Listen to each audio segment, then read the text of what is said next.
Hi, everyone. Welcome to Relationships Rule. Today, I'm excited to be joined by Celeste Warren, an internationally recognized diversity, equity, and inclusion leader, and the author of The Truth About Equity, What It Really Is, What It Isn't, and Why Everyone Wins When We Get It Right. Celeste has her own consulting firm, Celeste Warren Consulting, and she's helping organizations of all sizes reshape how they think about equity. So, we're going to take a look at breaking down what DEI really means for small business owners, solopreneurs, and entrepreneurs alike. We'll talk about what shifted in the cultural conversation, especially south of the border, because as you know, I'm in Canada, and why equity is still a relationship building tool, not just a corporate checkbox.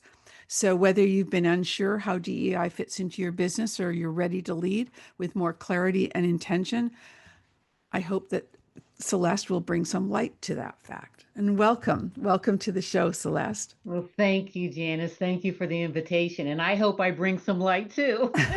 Oh, you will, I'm no doubt. I know that you spent 30 years inside a global corporation. What inspired you to focus your next chapter on helping a broader range of organizations, including small business, lead with equity? Well, I thought that with everything that I had learned, um, actually, with different companies, it was close to 4 decades Wow. working across different companies. And I felt that I had a lot to offer and learning what I learned over the course of those decades. And I wanted to be able to share the information with a broader group of people and really just enhance the platform that I was on and was given to me um, through God's grace, really, and just working through this. And it's a passion of mine as well. There were so many people who were just not feeling or understanding what was happening in this space. They Hmm. were getting misinformation and disinformation. And so I felt just that I had to get out there and really talk about what was going on and really share with individuals and help them to really maneuver and Hmm. be successful in their efforts around diversity, equity, and inclusion in this complexing environment. So, when did you start your own consulting company? I just started it in July of this year. Oh, so as I Yeah. would say, Mazel tov. That's great. Oh, Thank good. you. Okay, so, but you wrote this book, and I know that you've written another book Mhm. previously. So tell us the story between that one and then coming to this one, because it's kind of, I like it. Oh, You shared it with me. that's right. Well, the first book was called How to Be a Diversity and Inclusion Ambassador. Right. And I Okay. wrote that book back in 2022. And the reason I wrote that book was basically in my travels, both internally within the organization and then externally at different conferences, inevitably there would always be one person, at least one person, that would walk up to me and say afterwards and say, Celeste, I'm not a C-suite leader. I'm not a leader. I'm not a manager or a supervisor. I don't supervise people. I'm just me. I'm an individual contributor.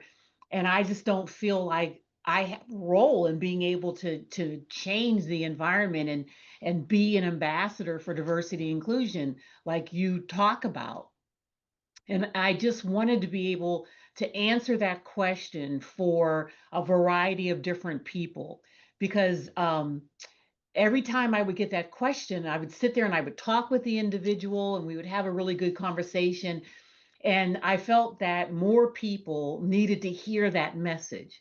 And so I wrote that book in 2022. And I purposely did not talk about equity because at the time, even though there were a lot of people that were passionate around diversity and inclusion, they understood diversity, they understood inclusion, but equity was something that was just a little bit more complex, even for the folks that were very passionate about diversity and inclusion. And so I specifically did not talk about equity in the book. And I even talked about and said, I'm not going to focus the attention on equity. We're going to focus on diversity and inclusion. And so, fast forward 3 years later, And during the campaign for the administration in the United States and all the different voting, all the different votes in different countries that were happening, and especially in 2024, there were a lot of opportunities for people to vote and elevate their voice. And what we found was there was this pendulum that swung to a more conservative voice, winning a lot of these elections. And so, as a result of that, there was not just in the United States, although it's more pronounced in the United States, but there was just this misinformation around what diversity and inclusion was and what equity was. And I just felt like there had to be this sane voice in this forest of misinformation. And I just felt compelled to write the book. And part of it was therapy as well for me, because I was in the chief diversity and inclusion officer role for 10 years. And we Mhm. had made such progress, not just within the organization, but outside of the organization as well. And I just felt like we were just getting beat up, Mhm. and all of the hard work that was done over the last year, all of those years, that it was just being just taken away.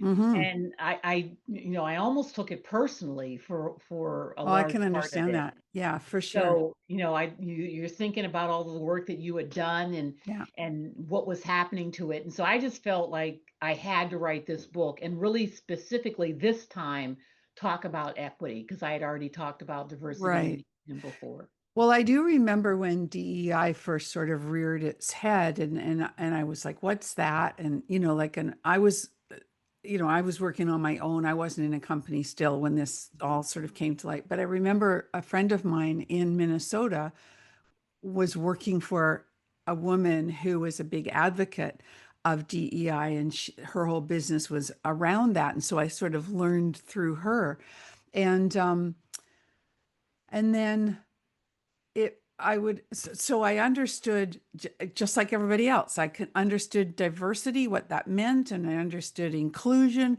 But tell me more. Tell me about equity. What does that mean? And then I want to come back to how all of the work that you did, got the plug got pulled and everything started to fall apart. And I straighten us out on all of that of how there's a where do you start from now? Like, okay, but let's talk Mhm. about equity first because I want to know more, the truth about equity. Yeah, the truth about equity is, and I like to use the analogy of the cartoon, the illustration that everyone has seen, where it's three illustrations. The first illustration, you see three people, they're standing on one rock, and there's a fence in front of them. And the person on the right, even with the one rock, still can't see over the fence. The person in the middle with the one rock can barely see over the fence, and the person on the left can clearly see over the fence with the one rock. Okay. In the middle, so that's equality, basically. That's basically you gave everyone one rock and you gave them all the same thing, and so everyone should be good. But obviously, everyone can't see over the fence. In the middle illustration, the person on the right has been given two additional rocks, so now they have three. They can see over the fence. The person in the middle has two rocks now, and they can clearly see over the fence. The person on the left had one rock before, has only one rock this time. And now, in my analogy, the rocks are acts of equity, things that you have to do so people can see over the fence, so they Hmm. can have equal access to opportunities. And the fence is what I call those isms: racism, sexism, homophobia, all of those things that are more institutionalized and have been in society and institutions for a while. And it's going to take a longer term strategy to try to pull them apart. And so those acts of equity are needed in the meantime to be able to make sure that people have access to those opportunities. Now, what's happening in today's world is the person that was standing on one rock in both of those illustrations. Well, they're turning to their right and they're saying, well, why does that person have three rocks and why does that person have two rocks and I only have one? That's not Mhm. fair. What, what's happening? And they don't see the fence in front of them because they've always been able to Right. see over the fence and see the mountains. And so they don't understand what that fence means to those persons to on his right. They don't Mhm. know how behaviors manifest themselves in the workplace, in society to those individuals. They don't fully understand it. And so, what we have to do as practitioners and diversity and inclusion and equity ambassadors, we have to not just put the rocks in place so everyone has access to the opportunities. We have to tear the fence down and do the more strategic, long term, harder work. Mhm. And we have to go and have a conversation with the individual that's standing on one rock so they understand that the fence is there, what it looks like for his colleagues on the right, and then also to make them active allies. So they get on the boat, get in the boat, grab an oar, and row with us and help us to get upstream. That's the work that needs to be done. And that's the difference between equality, where everyone was given the same thing, and equity, where you give people what they need to be able to succeed. Because ultimately, why everyone wins, we get to that third illustration where the rocks are gone, the fence is torn down, and everybody can see the mountains ahead. And even the person that was standing on one rock in the first two illustrations, they can see a broader view because the fence is gone and they didn't really even notice that the fence was up. It's like, wow, I can see the bottom of the mountain. I can see, all of the other trees and everything else. So that's the analogy that I like to use when I try to explain the difference between what equity is, what it isn't. It's not preferential treatment because that's what that individual was thinking. You have three rocks, you have two rocks, Yeah. you're getting preferential treatment and I'm not. And that's not what it's about. That's a great, great analogy. And you told it very, very well. I could see those pictures. It was great. And it's also then, okay, so the person that's always had the one rock and that's their baggage that they have, their frame of reference, their upbringing, all of that stuff has put that into place where they think, hey, that's not fair, right? Mhm. They don't know from anything other than what they know, right? So, how much um, progress had been made before the world started to crumble? I think a lot of progress had been made. And even before 2020 and the murder of George Floyd and Breonna Taylor and all of the global Mhm. protests and um, that had taken place and the civil unrest, even before then, we were making a lot of headway. And people were, because we had Me Too before that, Me Yeah. Too movement, and just all different types of things. There was xenophobia that was happening in the Asian culture, the things that were happening to persons with disabilities, and the homophobia that was happening in the LGBTQ plus Mhm. community. So there was a lot of things that were happening that people were starting to elevate their voices and to say, you know what, we want to make sure that our voices are heard, that people understand what it is that we're going through, and that we put things in place that are going to help everybody have access to whatever they aspire to have or do. And I think that that body of work was just really starting to have a just this crescendo. And then, at least in the United States, with the administration and all of the, actually, it started actually before the administration because we saw that Roe v. Wade was overturned in 2023. There,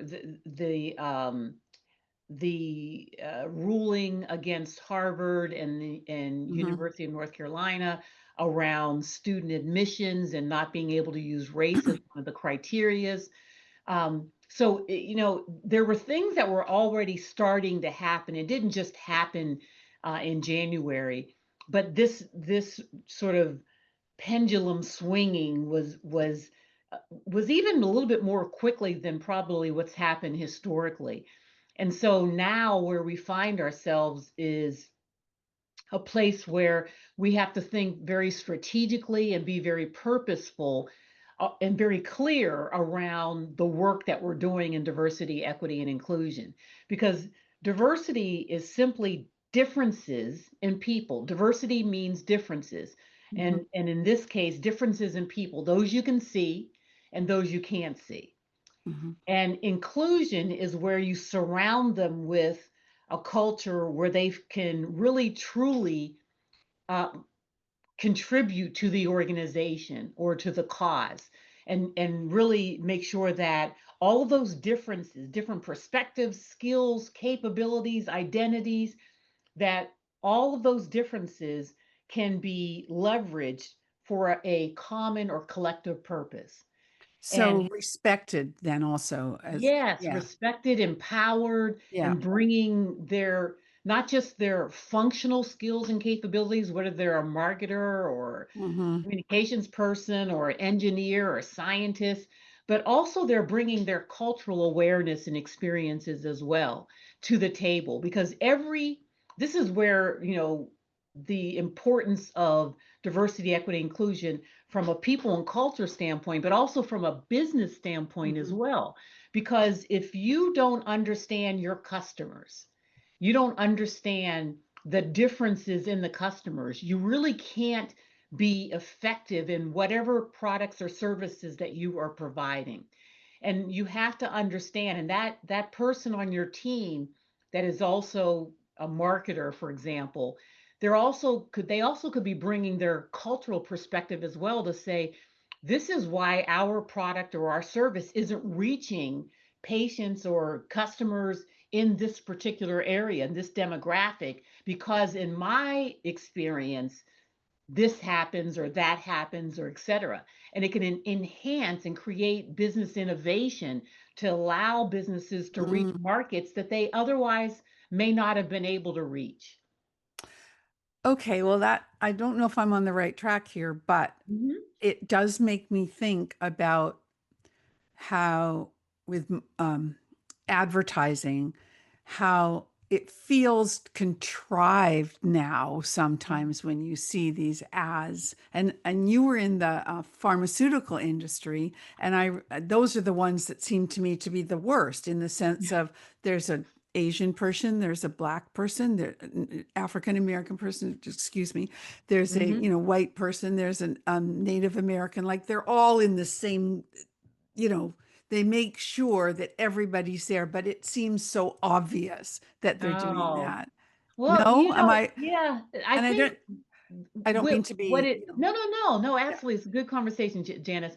I think from the standpoint of any business, and if you want to take the pharmaceutical industry, patients are so diverse around the world. of course. And there are, and pharmaceutical organizations, they have to make sure that they're reaching patients Mm. and they're meeting the needs of patients, because we know that there are a lot of different health inequities that exist. Yes, There are true. a lot of challenges that exist.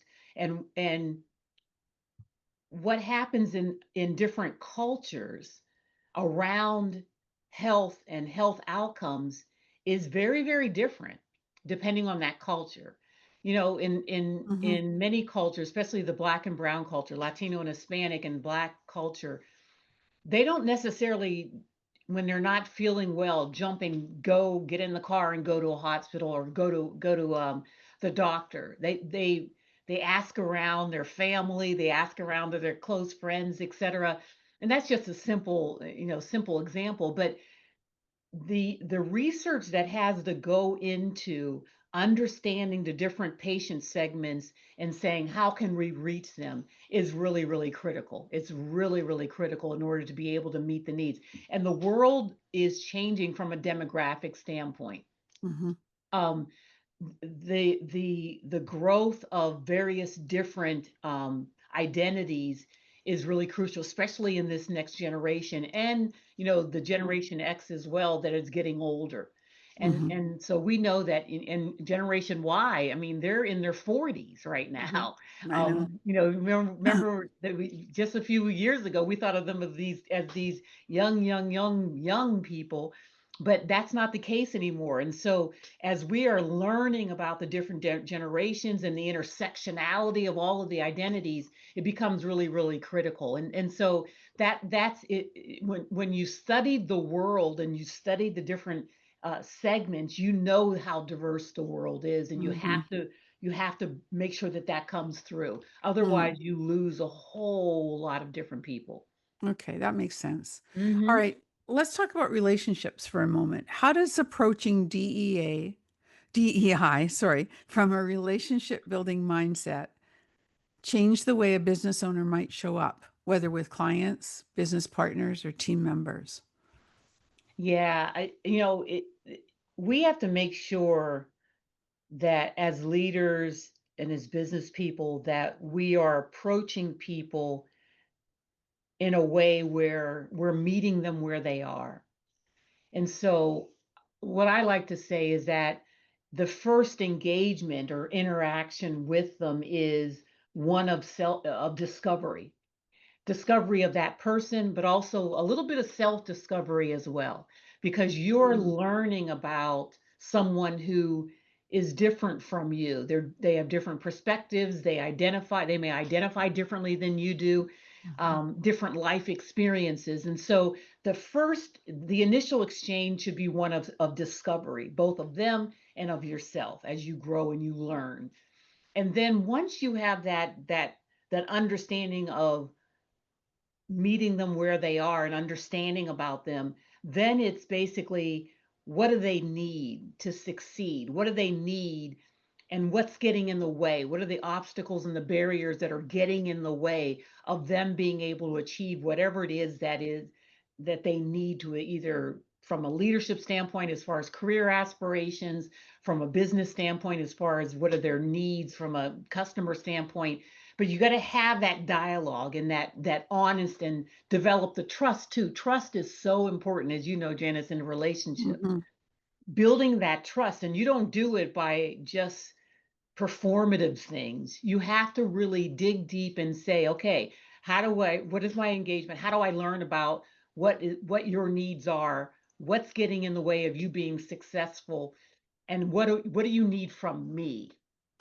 And what's getting in the way from myself Yes, to yes, being able to help, right? And yes. That's what's that coming, self-discovery piece. right? You're right, and that's what's coming to mind now more is because the world has changed so much. And you mentioned, um, you didn't say it right in this term. How did you say it? But it's the gender, how they identify is what you said. Yes. And Mm-hmm. that's big these days. Yes. And well, I didn't grow up with that, right? There Mm-hmm. wasn't that gender diversity, so to speak, openly anyway, Mm-hmm. So there's a lot to learn, and a lot to learn about yourself around when learning about these things, right? It's funny. Yeah. I'm watching.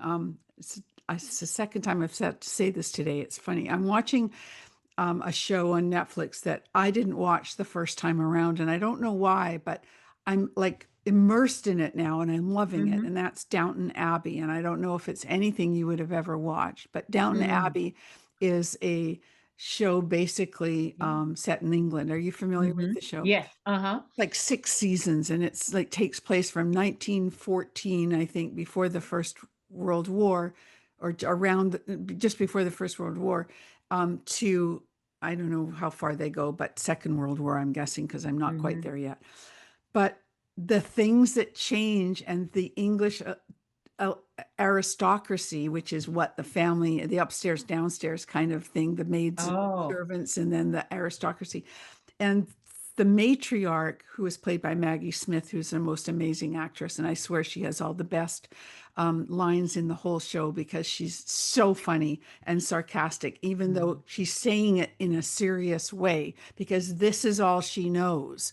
And Yeah. that's to do with what, like, I, I'm going overnight to London, but I won't have I can't go if if my lady's maid can't come with me, because God forbid I should have to undress myself. Mm, Like, I mean, that wasn't her words, but the mentality is so set in their way that it's hard to change. And the older they are, the harder the changes that are coming are. And that's a microcosm of what's really happening now that I'm watching on yeah. TV. And it's just really interesting what sets people off then and what sets people off now. We've come a long Hmm. way, but we still have a long way to go for Oh, sure. yes. Yeah. So That's that, exactly the case. We have a long way to go. yeah. Um, and we see it in our children and grandchildren for me, that color, they don't see color the way we did when we were growing up. At least that's my experience. Hmm. Um, just the whole society is, Yeah, they see intersectionality. They see a lot of different things in one person. This mhm, younger generation. I have a son and daughter. My son is 22. My daughter's 24.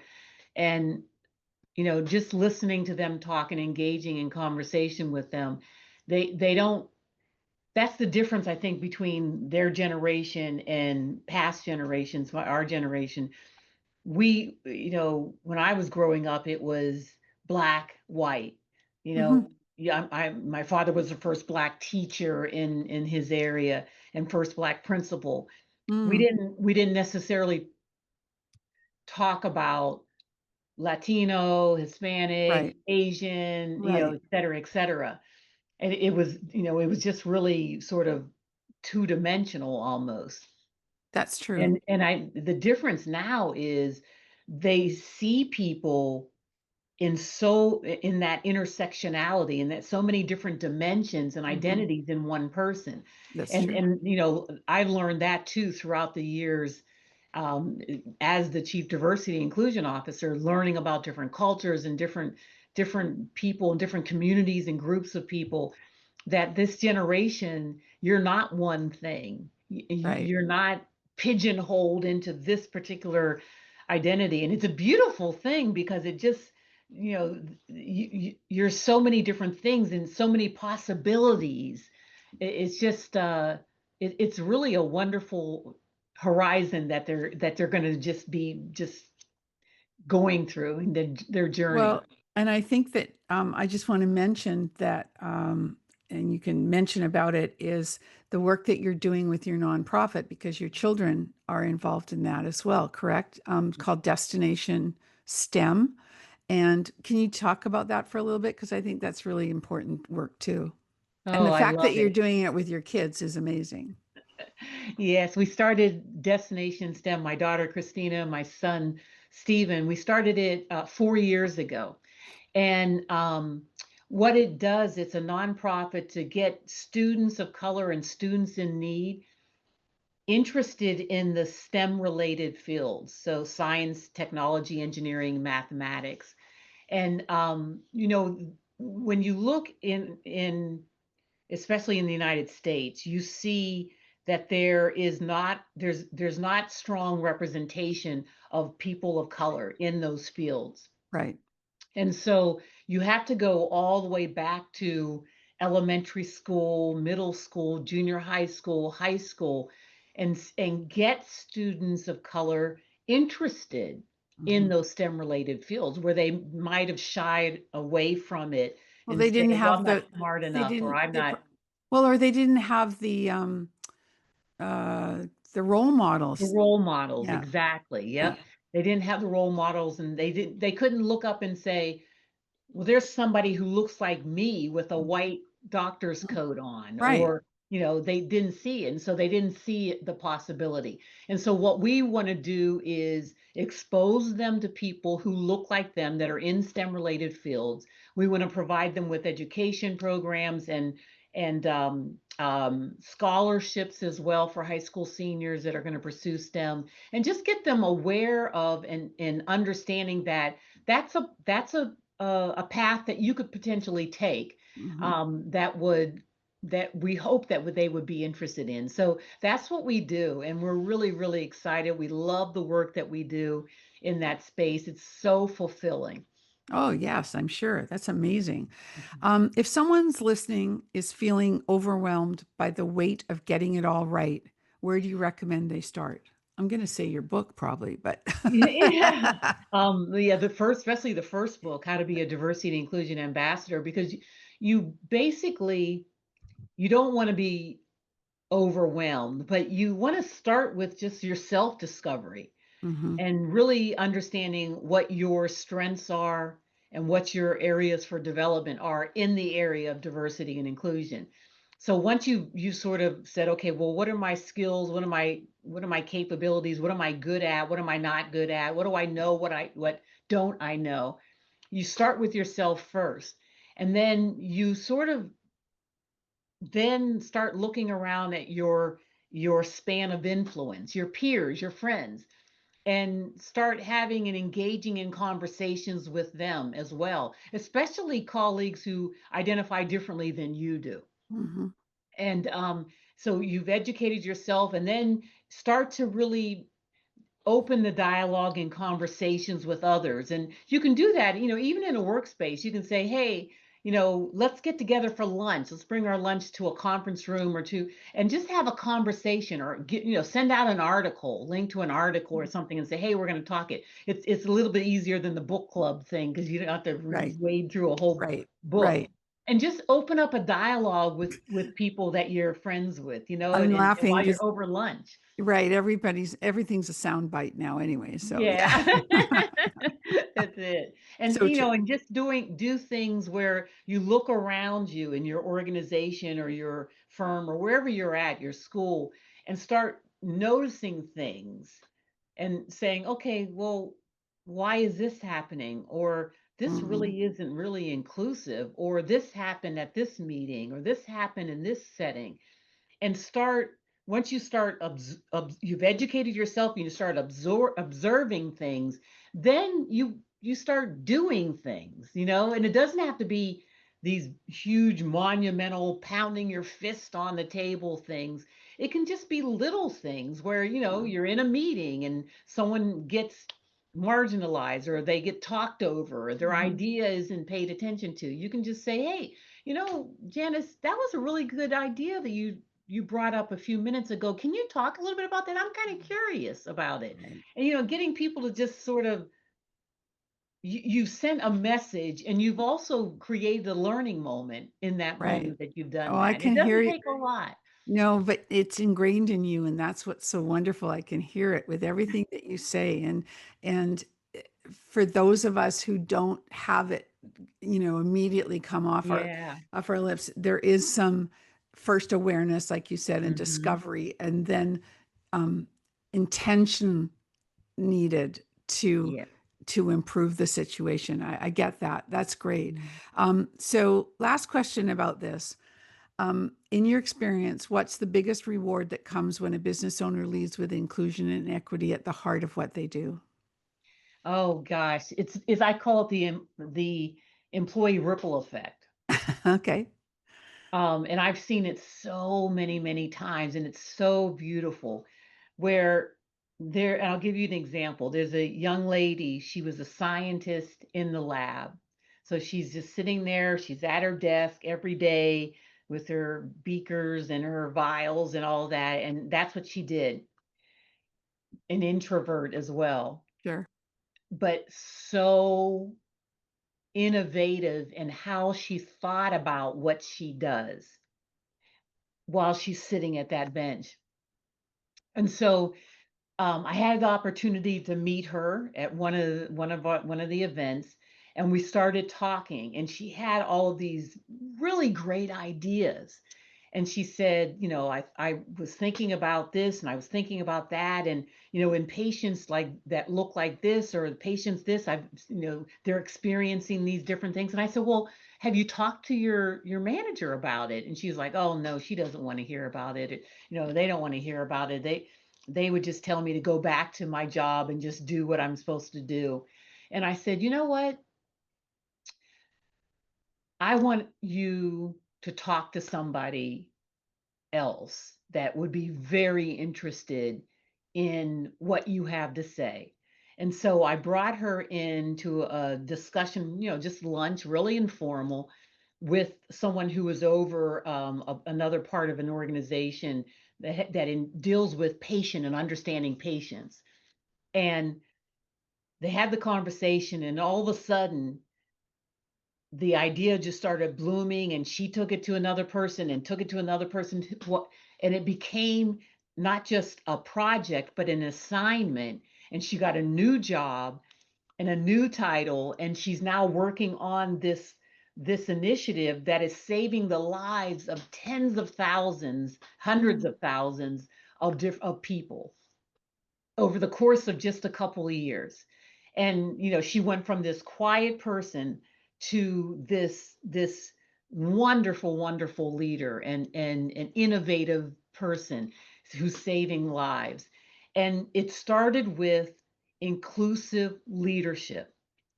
It started with someone paying attention to her, listening to her, empowering her, giving her the tools and the resources she needed to sort of see this to fruition, and then guiding her. And that's what, connecting her with this person, that's what they did. And it just grew. She just grew. And to sit there and watch her over the course of these couple of years, That's it was just phenomenal. And so it wasn't just something that was good for her, but it ended up being great for hundreds a of lot of thousands of people. people. Yeah. As she grew as a person, gained confidence, as people Yes, trusted her, and she began to blossom. That's really exciting. Yeah. yes, She'll be writing a book someday. yes, he will. Oh, this has been so wonderful. I really hear the passion in your voice about the work that you do. I really do. And I encourage my audience to check out your book. Where can they find The Truth About Equity? They can find it on Amazon.com, Okay. and it's also in bookstores across the globe. Oh, And that's exciting. also, yeah, and also on my website, Okay. www.crwdiversity.com. The CRW is my initials, Celeste Renee Right. Warren. Okay. crwdiversity.com. And there's a link to the book there as well. I will put all that in the show notes so people can check it out. And I want to give a huge thanks to you, Celeste, for bringing clarity and calm to a topic that can feel complicated and reminding us that equity at its core is about how we show up for each other. It really is, I know. So I do highly recommend Celeste's book, and I encourage you to go check out her work. And always remember, to my audience, thank you for listening. If you enjoyed today's episode, please share it with someone else who values building relationships that matter. And remember to stay connected and be remembered. If today's show inspired you to make a new connection, why not start with me? Head over to LinkedIn and connect with me. Be sure to let me know you are a podcast listener, because I select one listener each month who connects with me on LinkedIn for a complimentary profile audit. Don't forget to stay connected and be remembered.